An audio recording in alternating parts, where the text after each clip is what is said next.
మన రోజువారీ జీవితంలో మనం రకరకాల చలనాలను చూస్తూ ఉంటాం.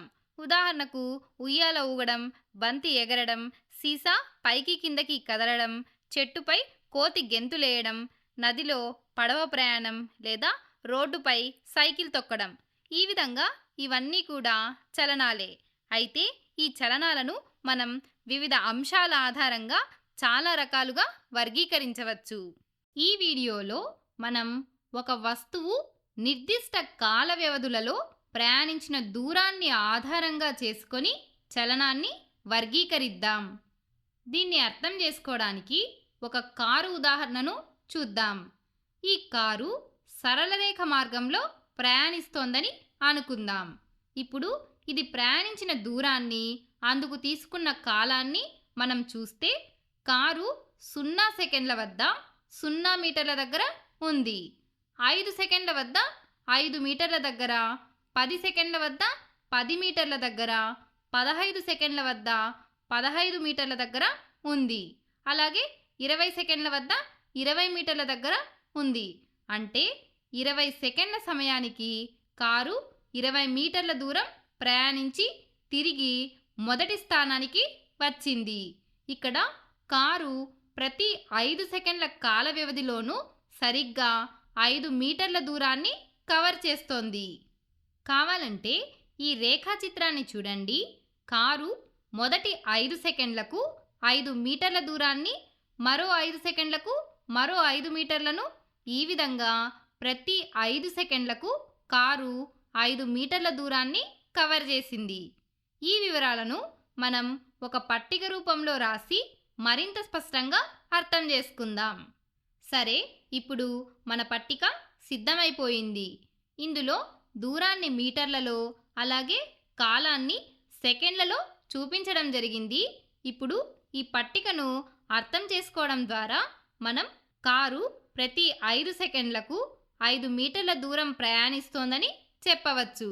అంటే సమాన కాల వ్యవధులలో వస్తువు సమాన దూరాలను ప్రయాణిస్తోందని మనకు అర్థమవుతోంది. ఈ విధంగా ఒక వస్తువు సమాన కాల వ్యవధులలో సమాన దూరాలు ప్రయాణిస్తే ఆ వస్తువు సమచలనం, యూనిఫామ్ మోషన్లో ఉంది అని అంటాం.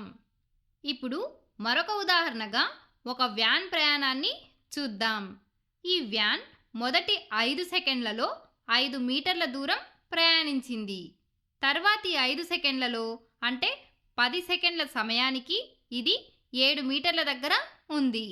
ఆ తర్వాత 15 సెకండ్లకు 15 మీటర్ల దగ్గర మరియు 20 సెకండ్లకు 16 మీటర్ల దగ్గర ఉంది.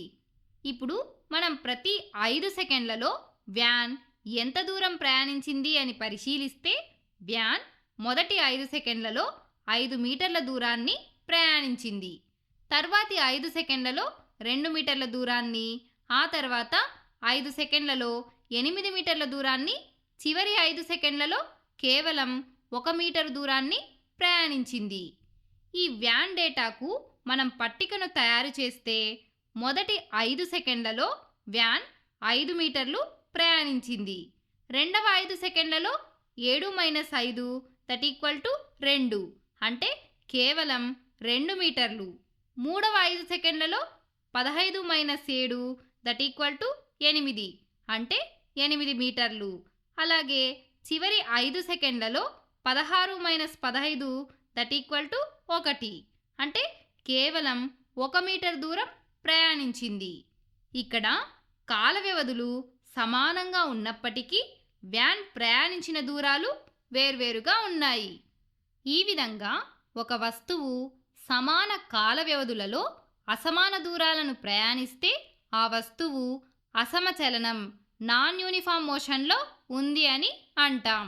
ఇంకా క్లుప్తంగా చెప్పాలంటే సమాన కాలం సమాన దూరం అయితే అది సమచలనం, యూనిఫామ్ మోషన్.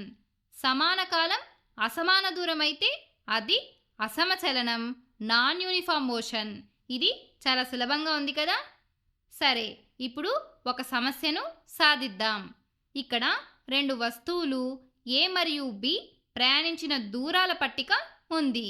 వీటిలో ఏది సమచలనంలో ఉందో, ఏది అసమచలనంలో ఉందో మనం లెక్కల ద్వారా నిరూపించాలి.